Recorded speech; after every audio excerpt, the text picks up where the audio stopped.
Argentina, Cuba, Dominicana, Puerto Rico, Colombia. ¡Qué lindo! Las banderas de los países representados. Esto es River, señores. Somos River. Y ese aplauso que no se detenga, conectándonos con el resto del mundo, representándonos aquí, en este lugar del planeta. ¡Uy! ¡Arriba ese aplauso! ¡Qué lindo! Ya la camiseta hay que traerla de Argentina. Hoy faltó Argentina nada más. ¿A dónde están los? Acá está Argentina. No, eso no es Argentina. Dios te bendiga. ¿Cómo están? Tomen asiento. Dios los bendiga a todos. Recién hace un momento estábamos clamando, orando por Cuba, orando por nuestros países de América Latina, y ahora nos conectamos aquí a toda la gente de Europa, África, Asia, Oceanía, América, que nos recibe durante tanto tiempo, exactamente desde allá, desde febrero, promediando febrero de 2020 hasta la fecha, han sido fieles. Gracias por estar del otro lado, gracias por escuchar estos mensajes y por ser fieles no solo a Dios, al Señor, a la palabra, sino ser fieles en la ofrenda, en la siembra. Siempre agradezco a todos los que siembran de distintas partes del mundo. Gracias porque hacen posible que podamos ser graneros en otras partes del planeta. ¿Estamos listos para lo que Dios nos va a dar? Digan conmigo, estoy listo. ¿Están listos, sí o no? Muy bien. Hace algunos años atrás me invitaron a dar una plática, una charla en la unidad penal número 3 de San Nicolás, una de las cárceles más antiguas de Buenos Aires. Le habían dado a esos reclusos un receso, una invitación a reflexionar, a pensar acerca de sus vidas, sus elecciones, algo que la gente fuera de esas paredes casi no acostumbra a hacer. Pero ahí, tras las rejas, siempre hay mucho tiempo para reflexionar. Y aquellos hombres estaban allí. Necesariamente no era un pabellón evangélico, simplemente invitaron a todos los que querían ir a la charla. Estaban allí para pasar una hora escuchándome por su propia voluntad, no era obligación. De modo que me regalaron su presencia, cosa que agradecí profundamente. Y debajo de esos rudos aspectos y esos corazones aparentemente endurecidos por la vida, por los infortunios, por lo que tuvieron que atravesar, yo pude divisar a niños encerrados en cuerpos, en piel de adultos. No recuerdo exactamente de qué hablé. Mentiría si dije esto y lo otro. Probablemente, como me conozco, hablé acerca de las prisiones de mi propia vida y que a veces podemos estar encerrados sin estar necesariamente en una cárcel regular como esta gente. Y en aquel salón, mientras que hablaba, por cierto, yo era muy jovencito, mientras que hablaba, algunas almas heridas comenzaron a sollozar y los vi llorando como niños frente a mí. Ahí estaban monedas perdidas, ovejas perdidas, hijos perdidos, pero no cualquier moneda, no cualquier oveja, no cualquier hijo. Yo sentía al Señor que susurraba, cuidado, cuidado.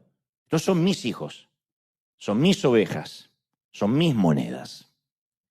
Terminé la charla, algunos regresaron a sus celdas, pero un hombre de presumo unos 50 años, se quedó parado frente a mí, y cuando lo saludé y lo abracé, yo sentí que se desencadenaba una carga que parecía reventar un dique, porque comenzó a llorar con la angustia de un niño. Ver un hombre de estos llorar así te conmueve, te estremece. Yo no logré comprender toda la miseria y toda la humanidad que se desbordó en aquel pequeño abrazo, pero fue visceral, fue desgarrador. Finalmente el hombre se secó las lágrimas y me dice, ¿de verdad crees que Dios ama a un tipo como yo? ¿De verdad crees que Dios puede amar a un tipo como yo? No era una pregunta retórica, teológica, era una pregunta desgarradora. Me lo estaba preguntando alguien que quizá estaba allí por haber asesinado, por haber violado, estafado, en el mejor de los casos. ¿Quién sabe? Pero ahí estaba la pregunta. Este tierno ser humano porque no deja de ser un niño, insisto, encerrado en el cuerpo de un adulto, me confió esta monumental pregunta. En otras palabras, me dijo, ¿Dios encuentra algo en mí que sea digno de amor? ¿Algo que valga la pena ser amado?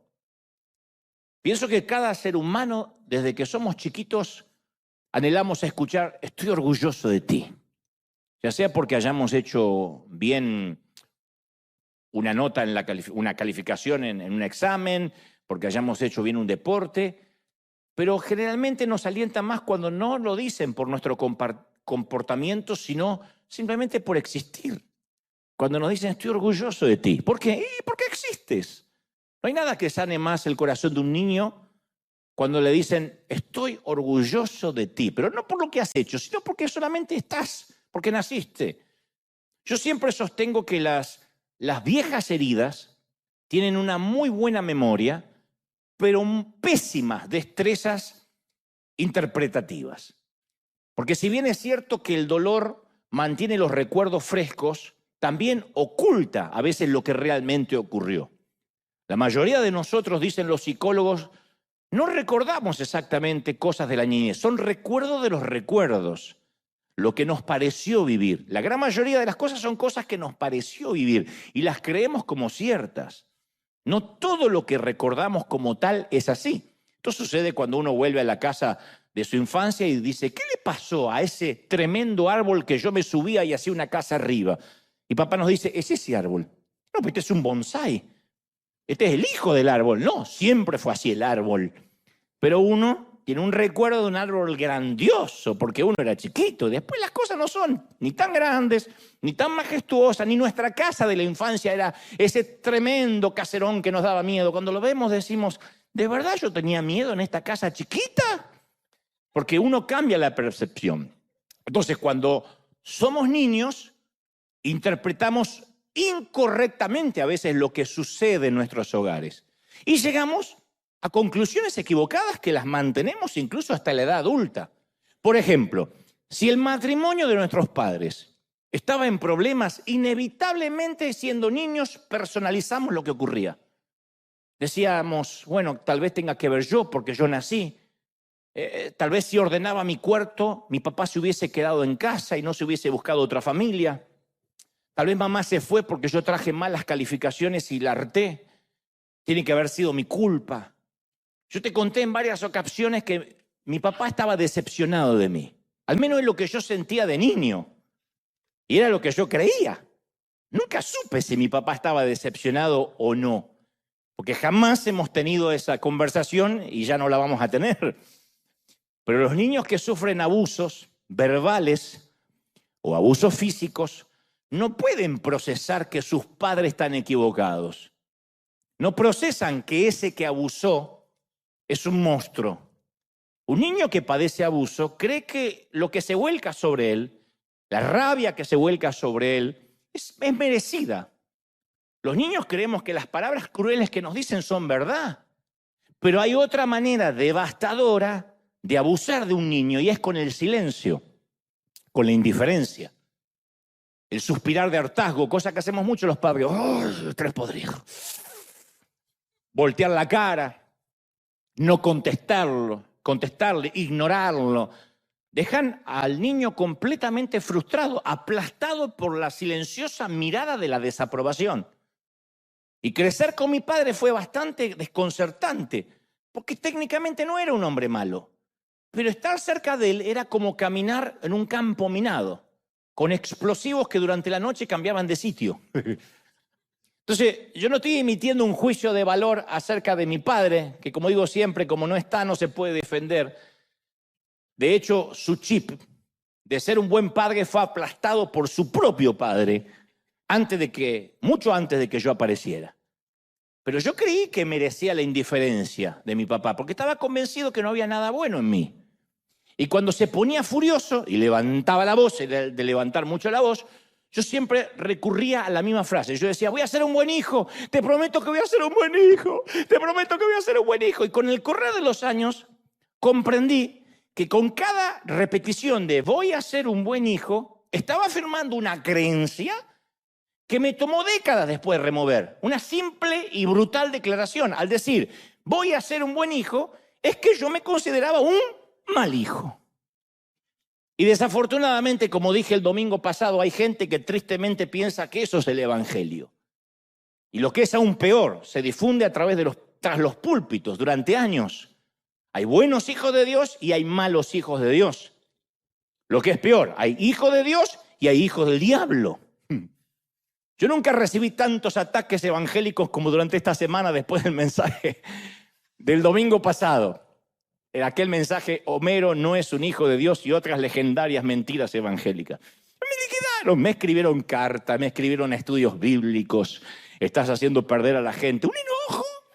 Yo digo, no se hubiesen enojado así si yo hubiese dicho, mire que no todos van a ir al cielo, solo unos pocos. Ahí me hubiesen aplaudido. Pero el decir que todos son hijos de Dios y que apenas invoquen el nombre del Señor, que apenas crean, eso los hace entrar en el reino, eso le movió la caspa a más de uno.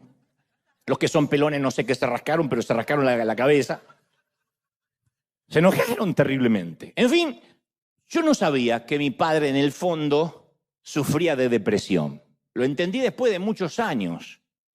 Pero recuerdo que alguna vez, cuando yo tenía 5 años, él tomó un arma que guardaba por alguna razón, por temas de seguridad, en el cajoncito de la mesa de luz. Y mientras lloraba a gritos, decidió que iba a quitarse la vida. Se encerró en su galpón, en su carpintería que estaba al fondo del patio. Y mi madre me dijo que me encerrara en el baño hasta que todo aquello pasara, porque yo no tenía que ver a mi papá en esa condición. Pero de igual modo la curiosidad mató al gato, dicen por ahí. Yo me asomé y cuando él pasó muy borracho, me dijo, tu madre se está muriendo por tu culpa. Claro, el cáncer se había instalado en casa, mamá tenía los días contados y todo decía que si ella no hubiese quedado embarazada a la edad en la que quedó, el cáncer no se hubiese despertado. Por lo menos era la creencia médica de aquel entonces. Hoy el diagnóstico quizá hubiese sido diferente. Pero mi padre me dice, se enfermó por haberte parido. Y cuando me miró a los ojos, yo no vi otra cosa que odio. Está bien, estaba ebrio el hombre, pero un chico de 5 años, ebrio, no ebrio, sobrio, entiende una sola cosa. Yo amaba a mi papá. Y en mi mente de niño pensé que no podía él estar equivocado. Es tu papá el que te dice que eres hermosa o que eres un campeón. Es tu papá el que te lleva sobre sus hombros. Es tu papá quien se pelea con los monstruos debajo de la cama. Es tu papá quien te dice que vales mucho y que no debes conformarte con el primer tipo que te diga que eres hermosa o bonita. Pero ese día, ese papá, que aunque no me decía muchas cosas positivas, que siempre me trataba con indiferencia, confirmó lo que yo suponía y yo pensé que realmente había algo terrible en mí. Y decidí que nunca más iba a permitir que alguien se acercara lo suficiente para que vea lo mismo que mi papá había visto. Claro, no fue una decisión explícita, articulada de esta forma, porque yo tenía 5 años. Pero me di cuenta que ese fue el día en que yo me retrotraje. Ese fue el día en que mi personalidad dio un giro de 180 grados y dejé de hablar, dejé de comunicarme, dejé de expresarme, me guardé para adentro, pasé a ser un nene introspectivo. No sé si yo nací así o ese fue el momento en que me marcó. Un clic, un crack. Yo pensé, no quiero que nadie se dé cuenta que yo nací fallado, ni las maestras, ni los compañeros, ni los amigos. Y esa mortal estrategia afectó mi relación con Dios. Porque yo decidí, ya cuando tenía más uso de razón y fui creciendo, que iba a ser el perfecto hombre cristiano para que Dios nunca viera en mí nada que dejara de amarme. Para que Dios nunca me dijera lo que ahora me había dicho mi papá. Yo no iba a soportar esa misma mirada, pero en los ojos de Dios. Y esa es una senda que muchos siguen recorriendo hasta la fecha, hoy en día. Entonces yo veo a mucha gente que lucha con una imagen distorsionada de sí mismos, una imagen más distorsionada aún de Dios, por sucesos del pasado. Por eso hay gente que dice, no, Dios no tiene que hacer sanidad interior porque todas las cosas son hechas nuevas en Él. Sí, se olvida del pecado, para Él no tenemos pasado, pero nosotros sí seguimos arrastrando ese pasado en ocasiones. ¿Cuánta gente adulta o mujeres adultas dicen, Mi madre siempre me dijo que yo era tóxica y que yo daño todo lo que toco. ¿Cómo voy a tener un buen matrimonio si así soy de chica? Otras dicen, mi esposo es un abusador, pero bueno, yo lo pongo muy nervioso, yo pongo muy nervioso a los hombres. Lo han dicho en consejerías. Mujeres que vienen con los ojos amoratados. No hay razón, no hay ninguna razón para que nadie te levante la mano, seas lo que seas. Y sin embargo, hemos visto a mujeres justificando la violencia. No, es que yo soy una mujer que pongo muy nerviosa a los hombres, no es la primera vez que me pasa. Y repiten el patrón. Otras dicen, o otros dicen, cuando me miro al espejo, veo a alguien gordo o gorda que no merece que lo quieran. Me voy a quedar soltero o solterona porque ¿quién se va a querer casar conmigo? O no puedo tener hijos porque Dios me está castigando por las cosas que hice en el pasado. Y el tema siempre es el mismo. ¿Qué hay de malo conmigo? Por eso digo, las viejas heridas siempre tienen buena memoria, pero tienen pésimas destrezas interpretativas. Y lo que es peor, distorsiona nuestra idea del amor de Dios. Nos cuesta entender que Dios nos ama. Esa es la principal cadena que yo me he encontrado transmitiendo por streaming a todo el mundo. Hace un tiempo yo veía, cadena mental digo, ¿no? Hace un tiempo yo veía el documental de un corderito con su cabeza inclinada y supuse que tenía el cuello lastimado. Y luego en el documental explicaban, con un poco más de investigación, que los corderitos que andan con el cuellito así no es que tienen el cuello lastimado o alguna herida física. Dicen que a veces el espíritu del corderito es el que fue quebrantado por algo, no han descubierto todavía los expertos por qué. Pero a veces se le quebranta el espíritu. A eso se les llama corderos inútiles o corderos rotos. Andan con el cuello así y no lo pueden levantar más, no le pierden las ganas de comer, se deprimen. No sé por qué, porque alguna corderita no lo habrá correspondido. No tengo la menor idea. Estoy arriesgando hipótesis. Pero con mucha frecuencia, esos corderitos simplemente mueren. Primero se les quebranta el espíritu y después se van enfermando. Lo mismo que pasa con un montón de seres humanos. Pero por alguna razón, en el caso de los corderitos, sus espíritus se quebrantan y pierden la voluntad para vivir. Y los únicos que sobreviven son aquellos que, cuando el pastor ve que se les dobla el cuellito, los acogen, los cuidan y le dan gracia. Le dan una gracia especial que no tiene el resto del rebaño.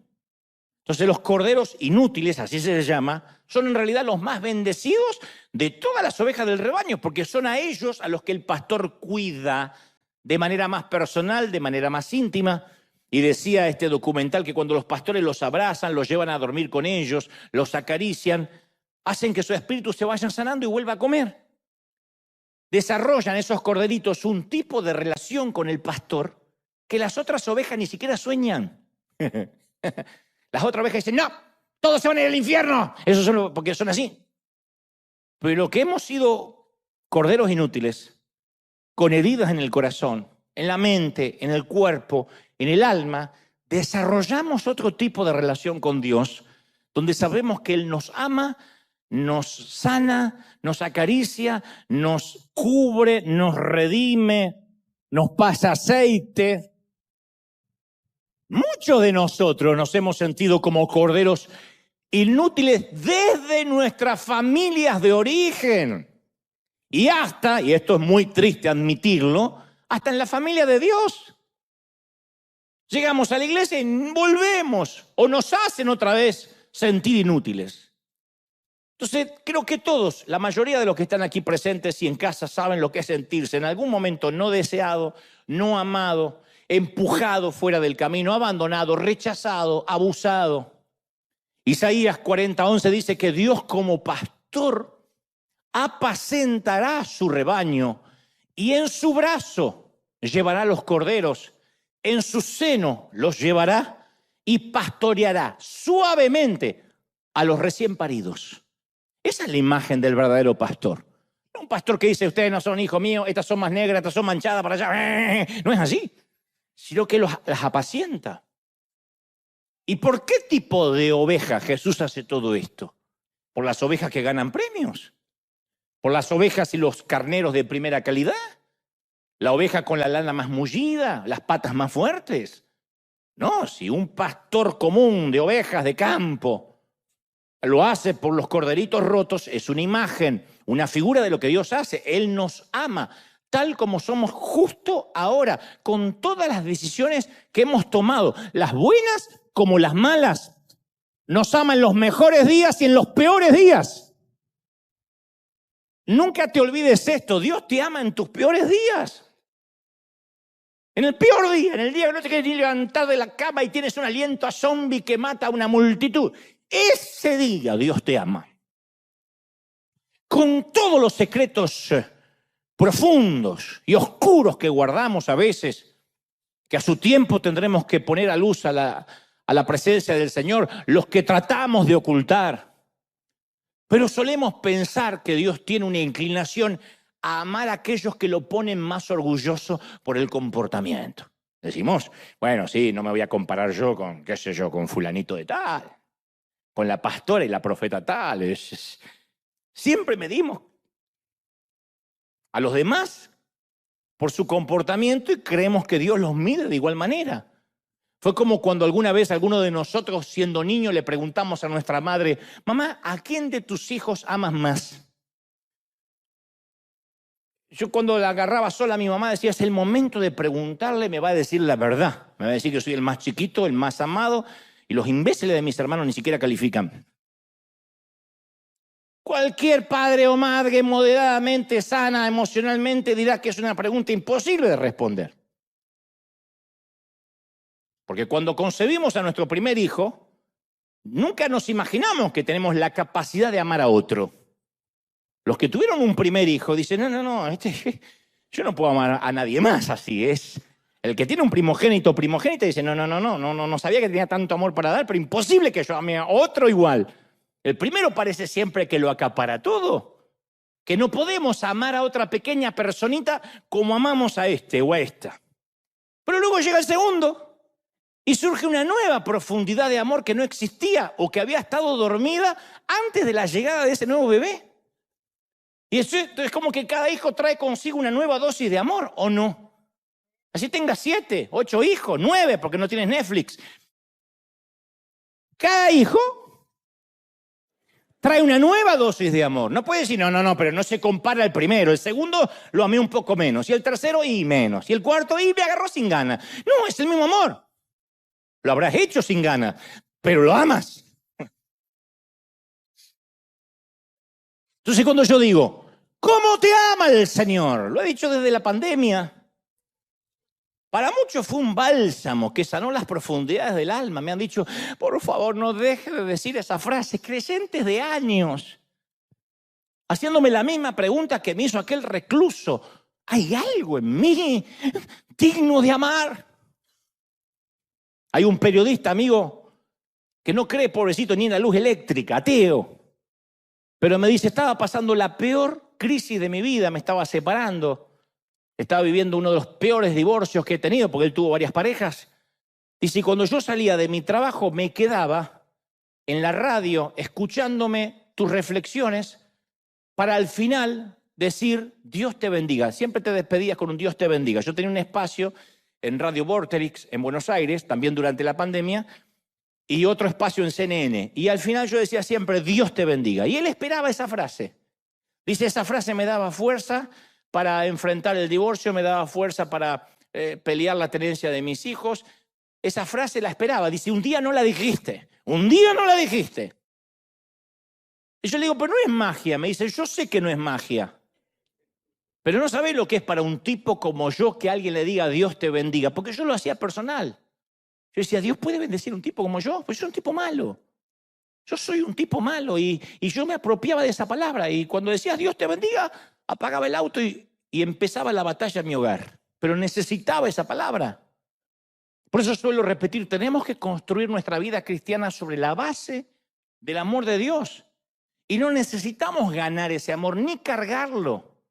De alguna forma Jesús nos dice, vengan a mí todos los que están cansados y agobiados de religión, que yo los haré descansar. Te voy a quitar toda la atadura mental, te daré descanso. ¿Sí o no? Entonces, Ahora, el amor de Dios es radicalmente diferente a la forma humana en que nosotros amamos. Porque como humanos, a priori, en primera instancia, amamos a una persona que nos parece atractiva, físicamente, en su forma de ser, feo pero divertido, lindo pero le voy a poner algo de cerebro y vas a ver que va a resultar algo bueno, o linda, etcétera, ¿no? Entonces nos sentimos atraídos por ciertas cualidades que nos parecen agradables.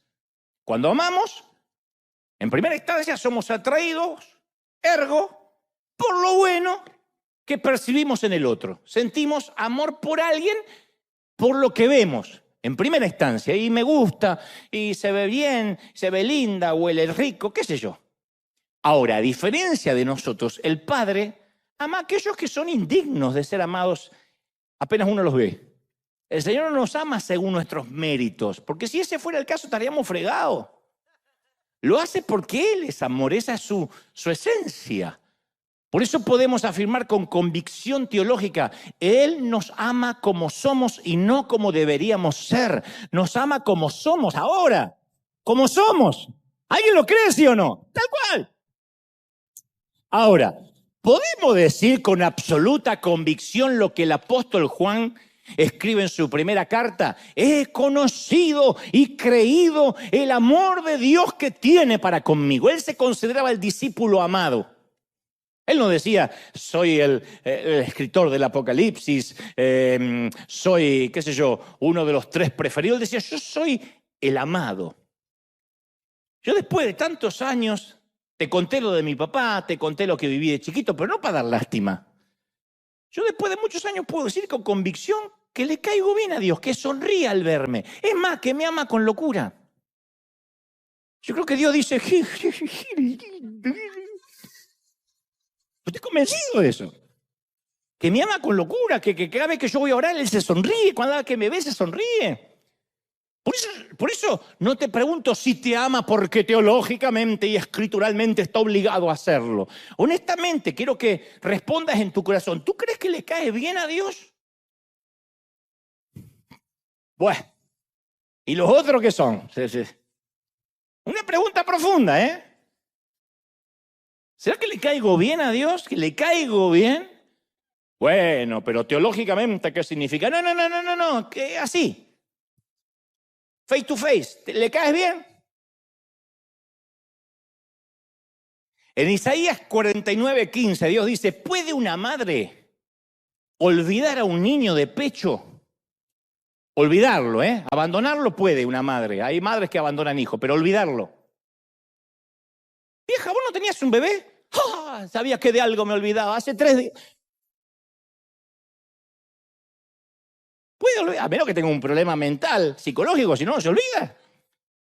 Puede dejar de amar al hijo que ha dado a luz, aun cuando ella se olvidara. Yo no te olvidaré, dice el Señor, yo nunca te puedo olvidar. No es que Dios dice, te equivocas y te olvido, pecas y te olvido, te metes en lío y te olvido. Está bien, tal vez seamos casi desechables, pero somos amados y Él dice, no te voy a olvidar. Y no podemos ser amados sin ser cambiados. Y acá se pone buena la cosa, porque cuando experimentamos amor desarrollamos belleza. Esto es verdad a nivel físico.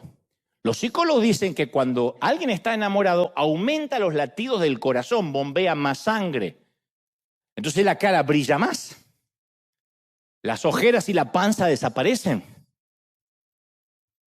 O por lo menos algunos la meten así para adentro.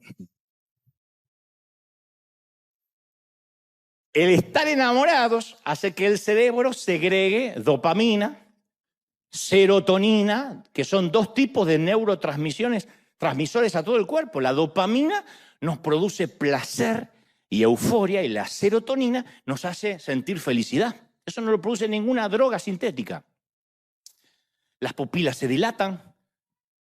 Para que una persona se vea más bonita, las pupilas tienen que estar dilatadas. Uno no es que dice, uy, te veo las pupilas dilatadas. Pero dice, ¿por qué se ve rico? ¿Por qué se ve rica? ¿Por qué se ve bien? Porque las pupilas están dilatadas. Entonces los ojos se ven más brillantes, más claros. Cuando amamos y nos aman, nos ponemos atractivos. Esto está corroborado. Pero estamos más acostumbrados al tipo de amor que busca a alguien que tenga cierto valor.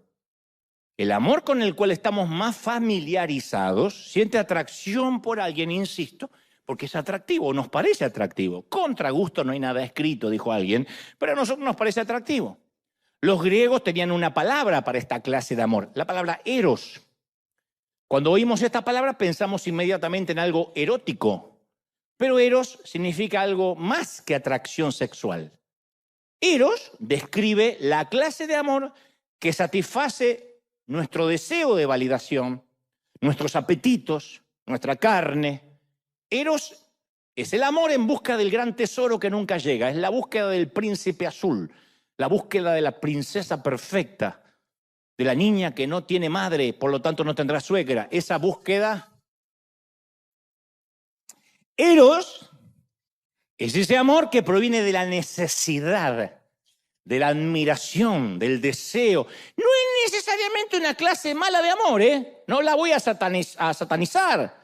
Yo no voy a demonizar ese amor porque por alguna razón nos lo regaló también el Señor.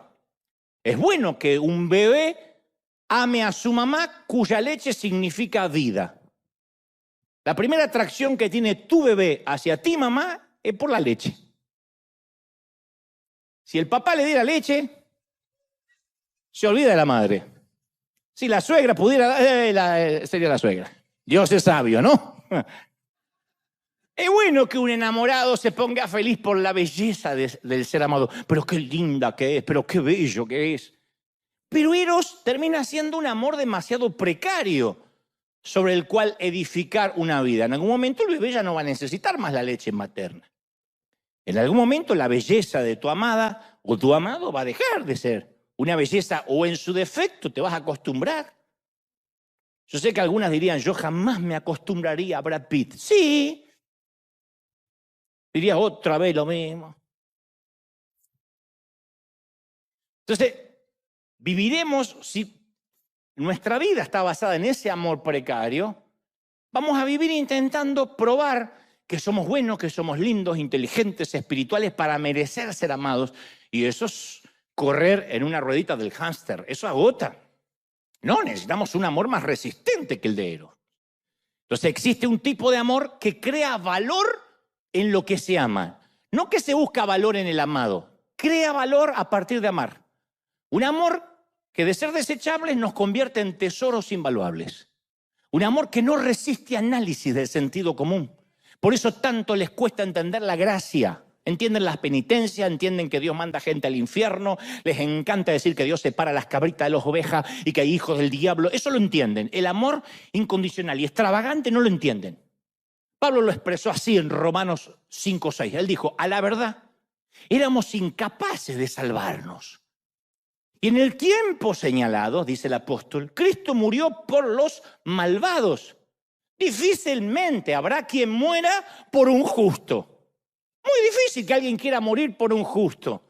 Tal vez se atreva a morir por una persona buena. Puede que haya alguien que diga, está bien, antes que toques mis hijos, mátame a mí. Puede que una mamá, un papá haga eso. Haríamos eso, tomaríamos el lugar si estuvieran en peligro. Pero Dios demuestra su amor, dice Pablo, por nosotros en esto. Que cuando todavía éramos pecadores, Cristo nos amó y murió por nosotros cuando no lo merecíamos. Hace falta manzanitas para entender esto. Murió por nosotros cuando éramos desechables. Y los escritores de la Biblia no quisieron usar la palabra eros para describir esa clase de amor. Usaron por primera vez la palabra ágape.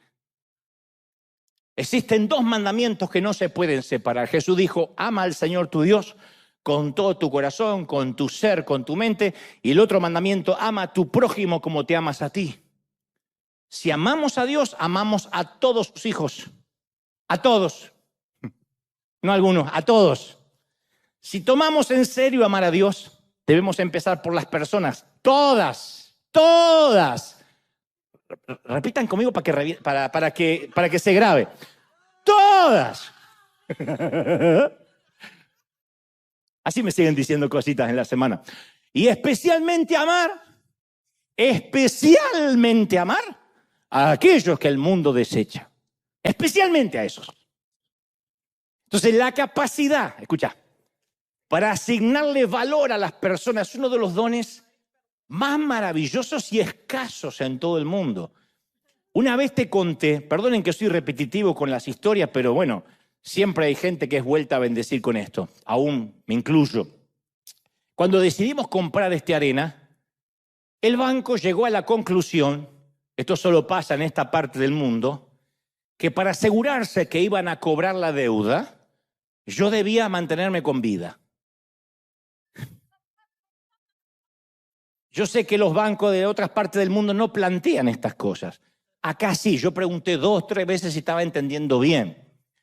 Vinieron y concluyeron que si yo me moría, quizás River no iba a tener los mismos ingresos que estando yo con vida, y eso haría que ellos no cobraran la deuda. Era un riesgo que no querían correr. Ok, le vendemos la arena a 7 años, pero si este tipo se muere antes de los 7 años, ¿a quién le cobramos? Bueno, va a quedar River. No, pero estuvimos investigando que si él se muere, capaz que no nos pagan. Es un sentimiento extraño cuando quieren asegurarse que van a seguir cobrando si caes muerto de manera repentina. Es como que es raro. Uno tiene que prometerle, les prometo que voy a vivir, le prometo que no sé. ¿Cómo se resuelve? El banco me decidió obligarme a asignarme un seguro de vida, pues no cualquiera lo tenían que asignar ellos. Así que dice, vamos a estudiar la vida de este caballero durante algunas semanas. Me hicieron cientos de preguntas, entre las que estaban si solía viajar a países de riesgo. Riesgos constitucionales, riesgo de inseguridad, riesgo de crisis humanitaria, riesgo de secuestros. O sea, todos nuestros países de México para abajo, todos. Mi segundo nombre es riesgo, dije. Le dije, ¿y a qué consideran ustedes países exentos de riesgos seguros, para que la póliza sea más barata? Pues me dijeron, no, la póliza es accesible si usted frecuenta Islandia, Dinamarca, Andorra, Nueva Zelanda, Suiza, Austria, Luxemburgo, Finlandia, Noruega. Le digo, lo mío es más para el lado de Tijuana, Nicaragua, Ecuador, Colombia, Salvador antes de Bukele, Venezuela, Argentina. Cuando dije Argentina, y en ese momento, cuando le dije los países que yo iba y le mostré los sellos de los pasaportes, mi póliza pasó a valer más que el contrato de Messi con el Inter de Miami. Luego de extensos exámenes de salud, de calcular cuántas familias dependían de que yo estuviera con vida, de observar los sellos del pasaporte, me asignaron un valor. Siempre es lindo tener un valor, pero es raro cuando te das cuenta que vales más muerto que vivo. Vivo no valgo ni do cacahuate, pero llego a morir. Ahora entiendo por qué hace algunos años teníamos deuda y parte del equipo me decían muy seguido, ¿cómo estás de salud? Hay una clase de amor que busca valor en lo que se ama. Hay una clase de bancos que te asignan un valor para no correr riesgos si te mueres. Pero hay una clase de amor que crea valor después de amar. Hay una historia de un viejo ministro holandés que a mí me pareció fascinante. Él lo cuenta de esta manera, dice, soy uno de 13 hermanos. Y un día me encontraba jugando en la calle, en nuestro barrio de Holanda, sentí sed y entré a casa en busca de un vaso de agua. Y mi padre estaba platicando con un vecino sentado a la mesa de la cocina.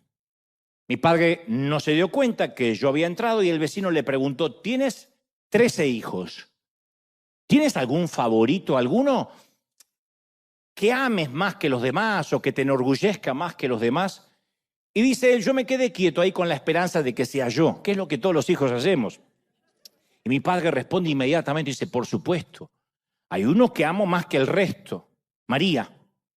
Tiene 12 años, pobrecita, acaban de ponerle aparatos en los dientes y se siente tan avergonzada que no quiere salir de la casa. Oh, no, pero me preguntaste por mi favorito, ¿no? ¿Por quién amo más? Pedro, de 29 años. se acaba de divorciar y está tan triste, tan solitario, no sé qué hacer para quitarle esa tristeza. Pero al que amo más que todos es el pequeño Miguel. Porque no tiene sentido de la coordinación, pobrecito. Es malísimo con todos los deportes que prueba. No sirve para ningún deporte, pobre, y lo vemos que se frustra tanto y siente tanto bullying en la escuela. Pero por supuesto, la niña de mis ojos es Susana. Tiene 24 años, vive sola y está lidiando con un problema de alcohol y ella cree que yo no me doy cuenta. Pero ahora que lo pienso, amo mucho más a Manuel, que tiene un carácter horrible y no le da la cabeza para los estudios, pobrecito, no sé a quién salió. Y así mi padre, dice este caballero, fue nombrando a cada uno de los 13 hijos uno por uno. Y lo que aprendí fue que su orden de prioridades, o lo que parecía ser una prioridad, fue que más amaba al que necesitaba más en ese momento, al corderito más roto, al más quebrado. El Padre de Jesús es igual. Ama a aquellos que más lo necesitan, que más dependen y confían en Él. Hay un predicador que dice, Dios te tiene atado de un hilito y cuando te equivocas y pecas y te quiebra, lo que hace es romper el hilo. En lugar de decir, bueno, se perdió, Dios lo que hace, inmediatamente lo que hacían las madres antes, hacer un nudo con el hilo y volverte a atar, pero ahora está más cortito y te tiene más cerca de Él. Y te vuelves a equivocar, dice, ay, hace otro nudo y ahora te tiene acá. Entonces Dios poco le importa si has sido puro como San Juan o pecador como la prostituta en la casa de Simón el fariseo. Dios no espera hasta que nuestra vida moral esté en orden para después amarnos. No descarto que alguien esté pensando ahora, porque yo sé lo que están pensando algunos, que son del otro servicio y vienen a este. Entonces ¿el evangelio es liberal? ¿Esto es un evangelio del vale todo? Tú sabes que tu pareja te ama, te pregunto, ¿es acaso esa confesión de amor una invitación a tener una actitud de todo vale? ¿En serio, mi amor, me amas mucho? Muchísimo. Entonces me voy de juerga. ¿Es así? El verdadero amor, ¿qué provoca? Amor y fidelidad. Pero un amor y fidelidad en completa libertad. Yo te lo voy a explicar con estas magníficas frases. Querer y no poder es esclavitud. Querer hacer algo y no poder es religión. Si alguien dice, yo con todo gusto haría tal cosa, pero no quiero ofender a Dios, eso es esclavitud.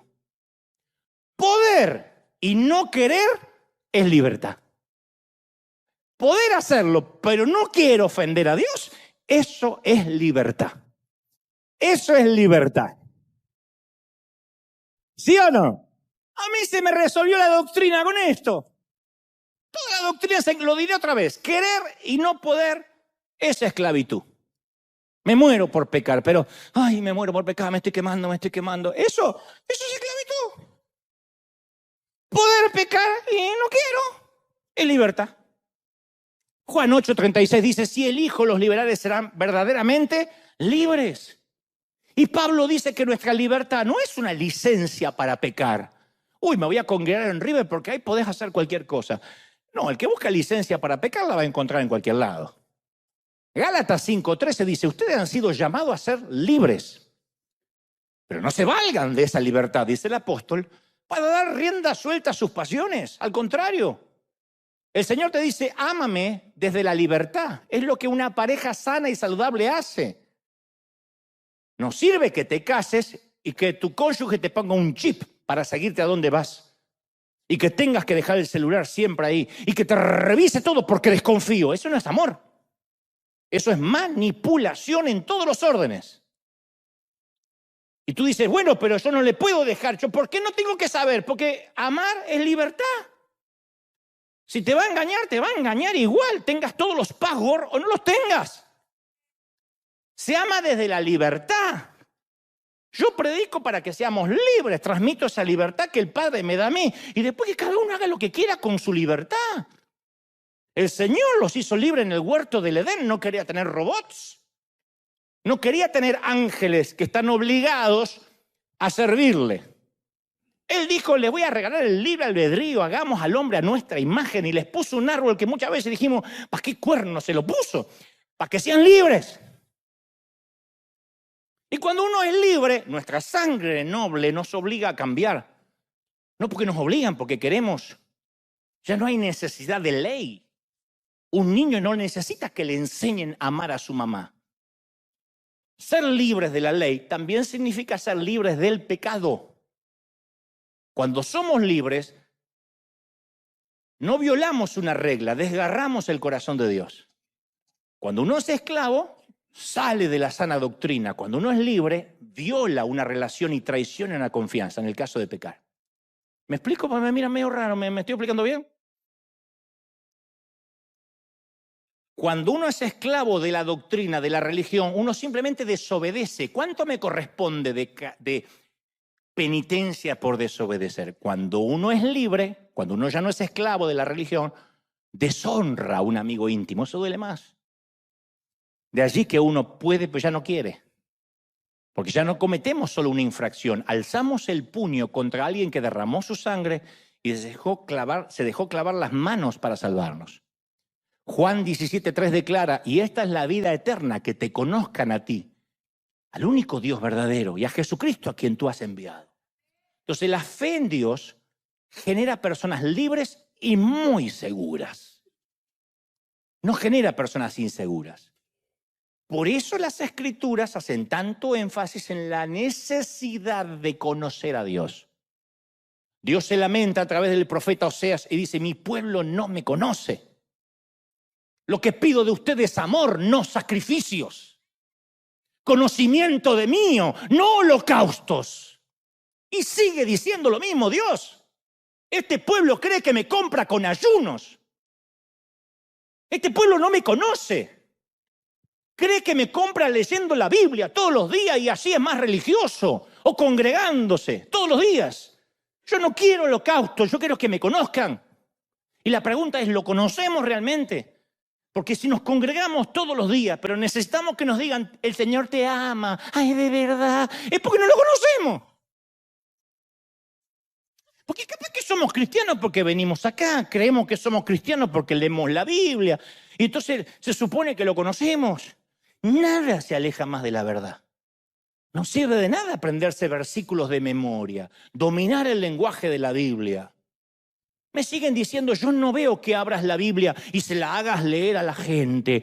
Por eso no te veo más. No me veas más. Sé feliz. Sé feliz con el que lees. Vamos a leer la Biblia del capítulo 4 al capítulo 70 hoy. Sé feliz con ese. Yo conozco a mi Dios, sé quién es mi Dios, sé cómo me ama mi Dios. Ese es el Dios que nos ama. ¿Sí o no? Y en la noche de su muerte, Jesús oró al Padre en Juan 17:23, dijo, escucha esto, los he amado a ellos como tú me has amado a mí, para que el amor con el que me has amado esté en ellos y yo esté en ellos también. ¿Oíste? Los amé a ellos con el mismo amor que me has amado a mí. Ese solo pasaje desafía mi mente, me deja sin palabras, porque produce un estado de fascinación. A ver si entendemos. Dios nos ama tanto como ama a su Hijo Jesucristo. No un poco menos. Lo dicen las Escrituras, sin matices, sin lisa y llanamente. En nuestra lógica puede que digamos, bueno, yo amo 75% a mi cónyuge, 30% al pastor, 1% a mi suegra. Si piensas que el Señor divide su amor con el 100% a Jesús, 70% para la Madre Teresa y 2% para ti, no conoces a Dios. Yo te voy a contar algo interesante, ya para ir cerrando. Los cisnes de toda la vida son blancos. Es lo normal. El cisne por lo general es blanco. En la escuela te dice dibuja un cisne y lo hace blanco. Lo sabemos porque es el único color de cisne que hemos visto.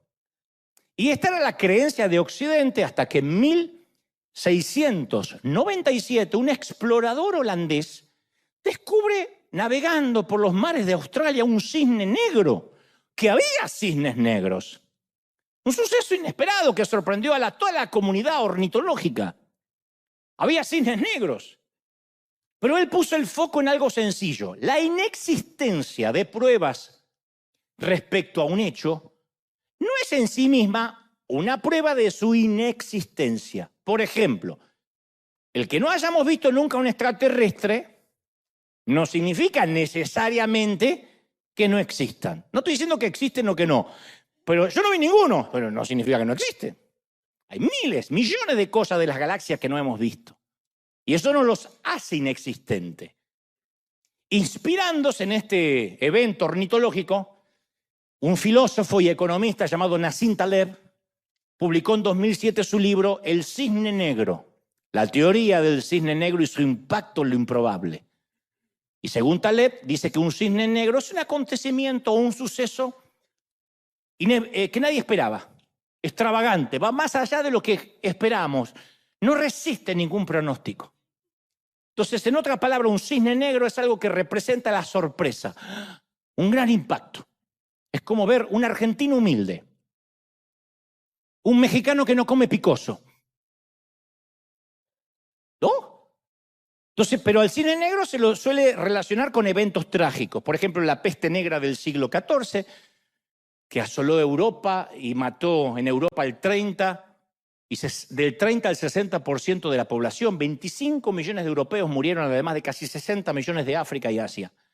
Después, en los siglos XX y XXI, aparecieron otros cisnes negros, la epidemia de gripe de 1918, las dos guerras mundiales, la disolución de la Unión Soviética en el 91, el atentado a las Torres Gemelas en el 2001, la pandemia de finales del 2019. Pero la teoría del cisne negro aplica para definir también algo extravagante como un amor que nunca se vio, que no resiste análisis ni sentido común. Y muchos teólogos coinciden en que la manera que Dios ama a nosotros, sus hijos, es una suerte de cisne negro. Y que cualquier ser humano que trate de filtrarlo a través de la lógica no lo va a entender. Por eso dice, no, Dios no puede amar a todo el mundo, no, todos son hijos de Dios. Porque la simple noción que el amor de Dios llega hasta nosotros sin costo alguno, sin condiciones, va contra todos los instintos de la humanidad. El sendero budista, la doctrina hindú del karma, el pacto judío, el código legal islámico, ofrecen una manera de ganarte el amor de Dios. Solo Jesús se atrevió a dar lo incondicional y escandaloso. Solamente al que invoque el nombre del Señor será salvo, porque Él te amó antes de ir a la cruz. Alguien tiene que decir, ese es mi Dios. ¡Aleluya! Y como Dios es conocedor de la resistencia que oponemos a las cosas que son gratuitas, decimos, cuando la ofrenda es grande hasta el santo desconfía. Entonces Jesús hablaba mucho de gracia. Él describió el mundo lleno de gracia. Dijo que el sol sale para todos. El sol sale para buenos y malos. Las aves recogen gratuitamente las semillas, no aran, no cosechan, no almacenan. Jesús veía la gracia por todas partes. Nunca la analizó, nunca la definió, nunca usó la palabra gracia. En lugar de usar la palabra gracia, la comunicaba con relatos que conocemos como parábolas, que no son relatos que él usaba para mantener la atención o poner verdades teológicas. Eran como guiones calcados de su vida. Él era el pastor que dejó la seguridad de su redil para salir en la noche oscura y peligrosa del exterior. Él recibía a los publicanos y a las prostitutas en su mesa. Él vino en busca de enfermos y no de los sanos, en busca de injustos y no de los justos. Qué distintos son estos relatos a las ideas que yo tenía de Dios cuando era chiquito.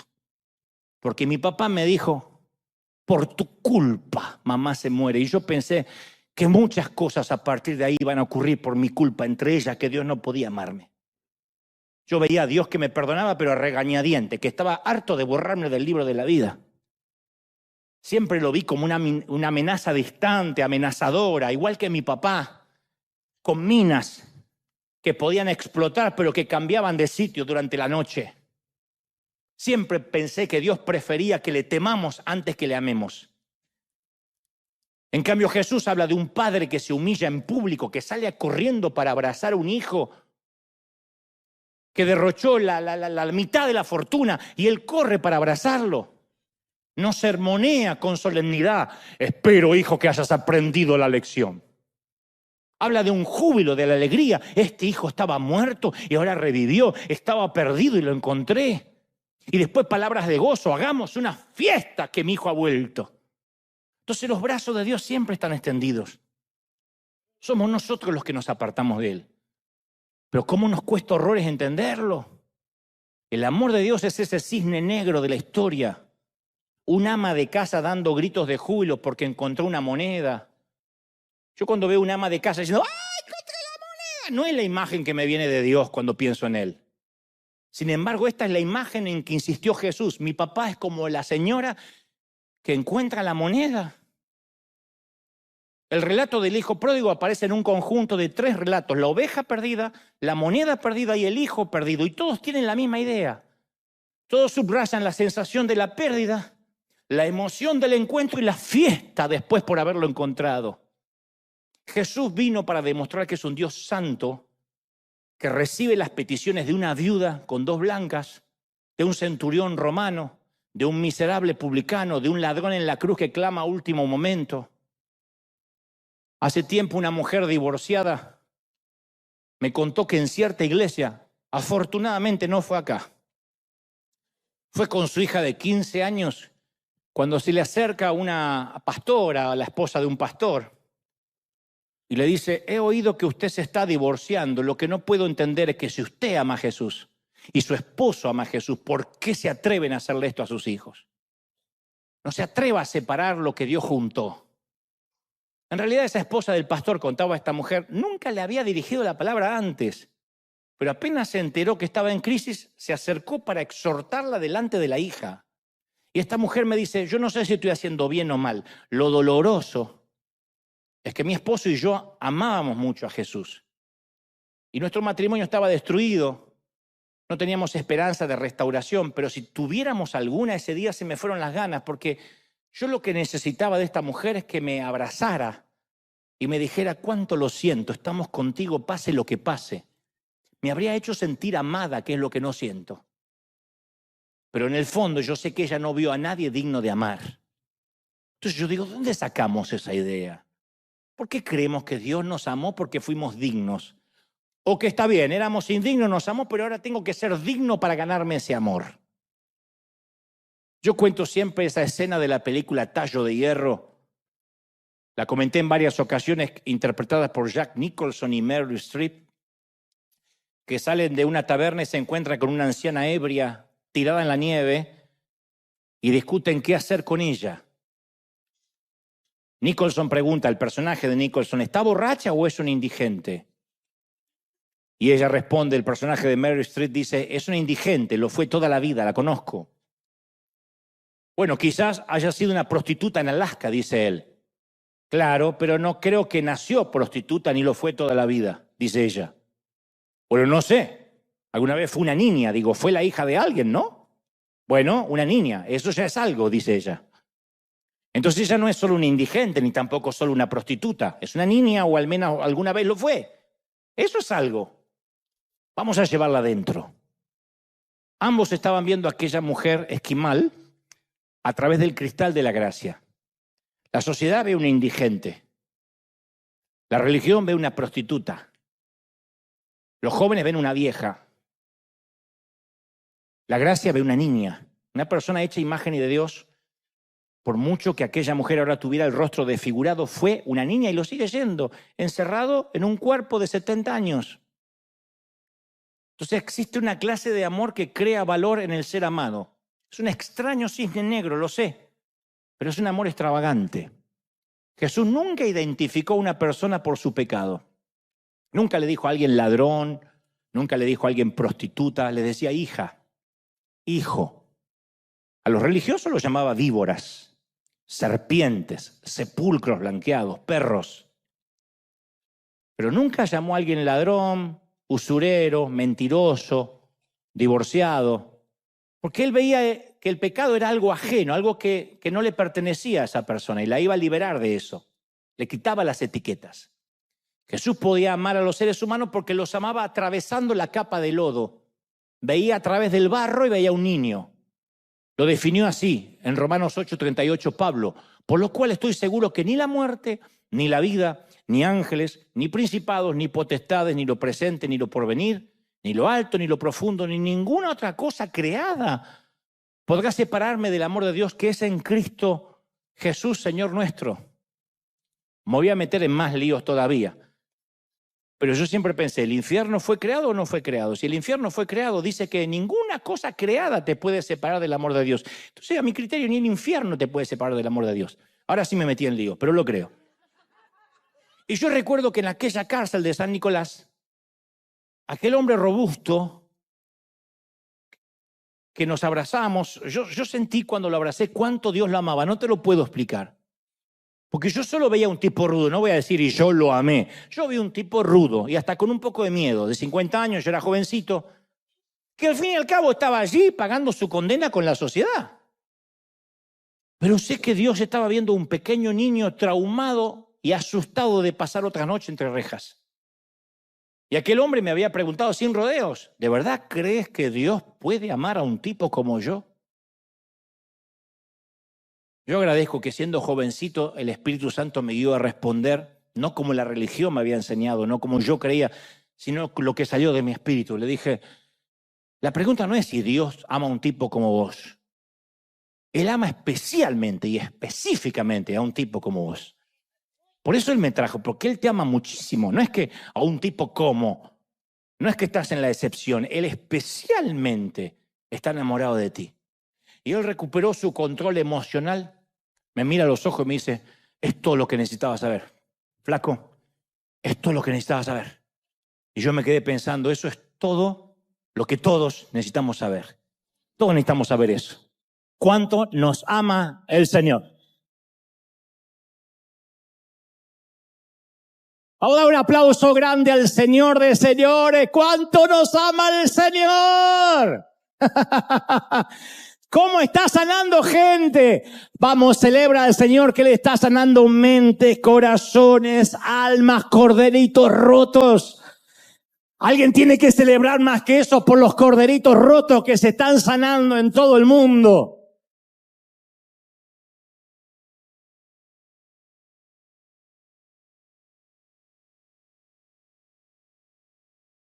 Me dice alguien que no conozco y me manda un correo, me dice, estás fallando tanto en la teología y cuando llegues al cielo te vas a arrepentir. Y yo le dije, vamos a suponer que fuera así.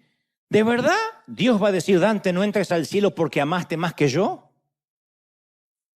El amor, uno con el amor nunca se puede equivocar. Cuando uno decide honrar a todos, quizás estamos honrando a quien no se lo merece, pero con eso no se pierde nada. Pero deshonrando a un hijito, ahí se pierde mucho. Uno no se puede equivocar amando. Nunca me equivoqué diciendo Dios te ama. Siempre veo que se quiebra, llora y después lo único que tiene que hacer es creer que Dios lo ama y ya está. Nunca falló. Fue mi método y mi herramienta evangelística por años, no falla. Ama a alguien y cuando se sienta amada va a aceptar lo que sea. Pero trata de venderle primero algo para que lo amen y vas a ver que se cierra. Te dice, no, yo con la religión no, no, los pastores no, sacan la plata. No, los curas son todos unos. No, la gente levanta, y tiene razón de levantar sus barreras mentales, sus prejuicios. Porque no son amados. Pero cuando uno ama, abre las puertas de cualquier corazón. No nos vamos a equivocar por amar más. El Señor no va a decir, uy, en River amaban más de lo debido. No, nos van a decir, cuidado, no desprecies a mis pequeñitos. Tú no decides quién va al cielo y quién no. Tú no sabes cuánto es mi amor. Mi amor es un cisne negro, es extravagante. Tú nunca lo viste, no lo entiendes, no lo comprendes. Así que acéptalo por fe. Cuando te cueste entender cómo Dios ama a determinada gente. Si Hitler se arrepintió en el último minuto, ¿fue salvo? Y claro, si no, toda la Biblia fue una mentira.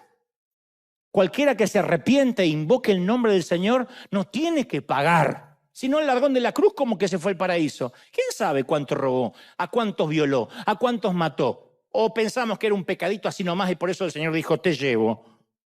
Aquel que se arrepienta, aquel que invoque el nombre del Señor, es un hijo de Dios potencial, siempre lo fue. Solamente que el creerlo hace que se produzca esa simbiosis maravillosa, esa adopción de la que habla el apóstol Pablo. Eso de decir, Abba Padre, y empezamos a decir, siempre fuiste mi papá.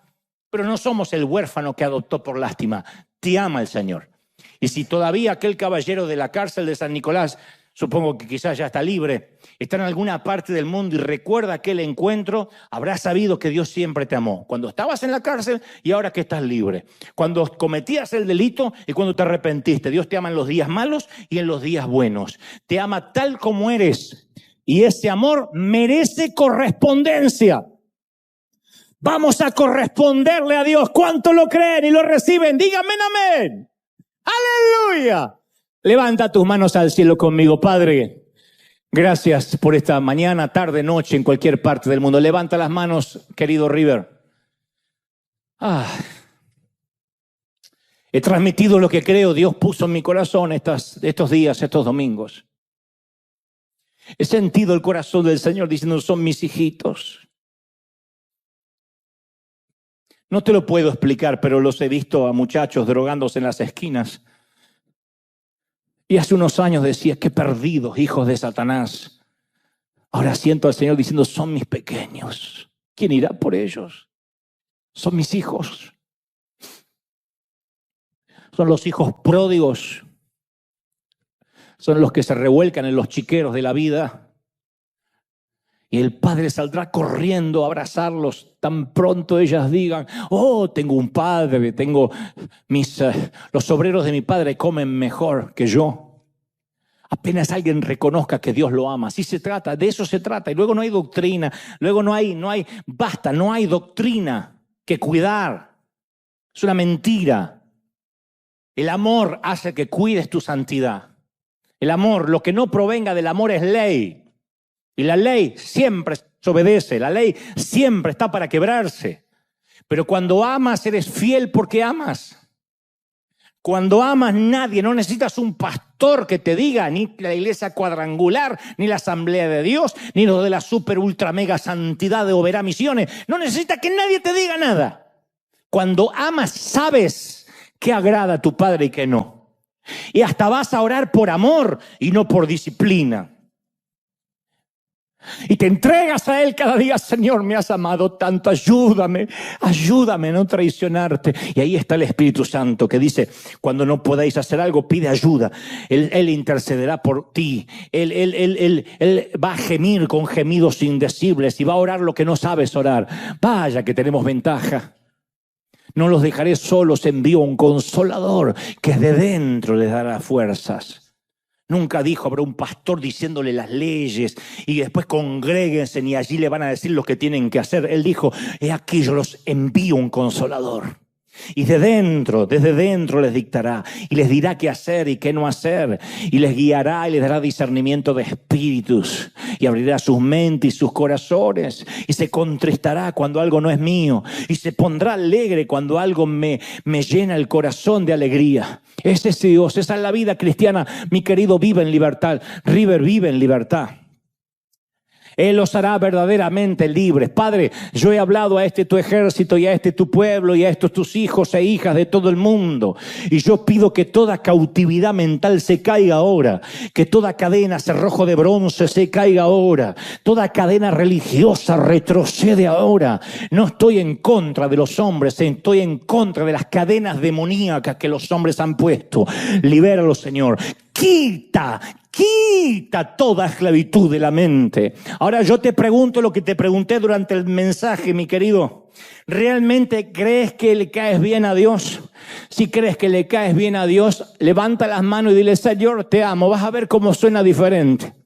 Es tan diferente cuando te sientes indigno, sucio, pecador, a cuando dices, Señor, yo sé que te caigo bien, yo sé que me amas. Eso es otro nivel de adoración.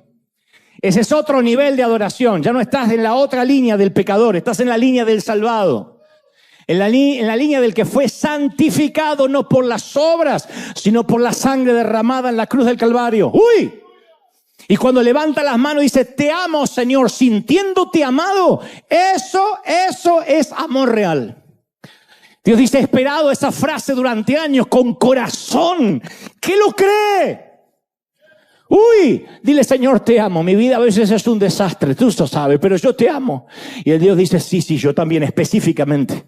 específicamente tu nombre, específicamente te conozco, específicamente muerto por ti. Tú no estás dentro de un grupo, yo te amo, tú eres especial, te he escogido del vientre de tu mamá como a Jeremías. Antes de que fuese formado yo te elegí, tus huesos se formaban y no eran ajenos a mi vista. Yo soy el que decidió que nacieras en esta generación, en estos años, durante esta etapa de la vida. ¡Uy! Levanta las manos y adora. Mirá. Miren cómo la adoración cambia. Miren cómo es una adoración genuina. Cómo no hay impedimento. ¡Impresionante! Más. Todos reciban en casa también. Los que miran la transmisión. ¿Cuánto te ama el Señor, princesa? Príncipe, ¿cómo te ama el Señor? No tienes idea de lo que Él te ama. Me ha dicho que te diga que te dé un beso, que te dé un abrazo, que no te entregues, que no te rindas. Eres mi princesa. Él sigue viendo una niña. El Señor me mostró eso hace unos cuantos años. Él me dijo que a mí me veía como niño todavía, que no veía a este hombre, Él veía al niño, aquel niño. Y que él abrazaba a ese niño, que él le decía, no estás solo, sí eres amado, no fuiste un accidente, no fuiste culpable del cáncer de mamá. Yo no revoleo los ojos, yo no te ignoro, yo no suspiro de hartazgo cuando te veo. Se me llena el corazón de alegría al verte, Dante. Y eso me ha sanado. Por eso no me importa lo que diga la gente, porque nada... Teme a Dios, ama a Dios y te importará un cuerno lo que diga la gente. Pero no ames a Dios ni le temas a Él y te importará muchísimo lo que la gente diga de ti. Porque nacimos para ser amados. Nacimos para tener valía a partir del amor. Pero si tú amas a Dios no te va a importar nada, nadie, ningún ser humano te va a dar el amor que necesita. No hay un hombre que te va a amar así. No hay una mujer que te va a amar así. Ni tus hijos te darán el amor que solo el Padre te puede dar. Dile, Señor, yo te amo. Comienza una relación romántica. Padre, gracias por hoy. Por las lágrimas, por la gente, por la alegría, por el gozo. Los envío a casa sin carga, libres. Como le dijo el Señor a tantas personas, vete, ya no peques más, vete. Sé libre, sé feliz. Sonríe mucho, baila mucho, disfruta la vida, ríete. Come con los tuyos, bebe con los tuyos, disfruta, baila todo lo que puedas. Sé un cristiano libre, de manera que los vecinos digan, yo quiero tu felicidad. ¿Cómo se logra? Y tú le hablarás de esta libertad. Sé libre. Incomodará la teología de tanto, pero vístete como sientas de vestirte, vive como quieras vivir y todo basado en ese amor, no falla. Yo sé que nadie va a pecar ni a hacer nada raro si está basado en el amor. La ley se rompe. El amor nunca. El amor siempre funciona. Dios te bendiga, Dios te guarde y haga resplandecer su rostro sobre ti. Chau, gente de todo el mundo. Los espero en la semana. Chau, hasta el domingo que viene. Chau. Bendecido, gente.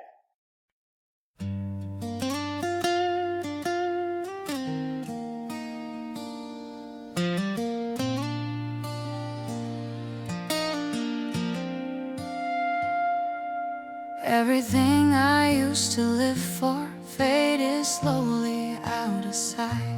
Now my days just circle around you like I'm lost without a light.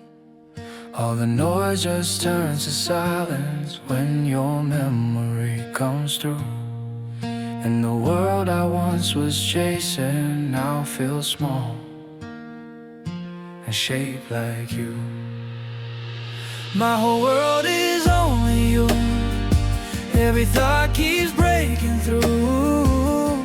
You're so close inside my mind, but so far in real life. I can feel you everywhere, in the things we never shared. All this love I'm going through never reaches you.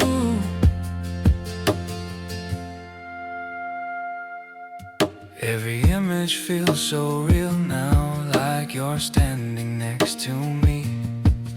But the truth is in the silence, you were never meant to see. My whole world is only you. Every thought keeps breaking through. You're so close inside my mind, but so far in real life. I can feel you everywhere, in the things we never shared. All this love I'm going through never reaches you. If you felt it for a moment, would it change the way you stay? Or would I still be the shadow that just fades away?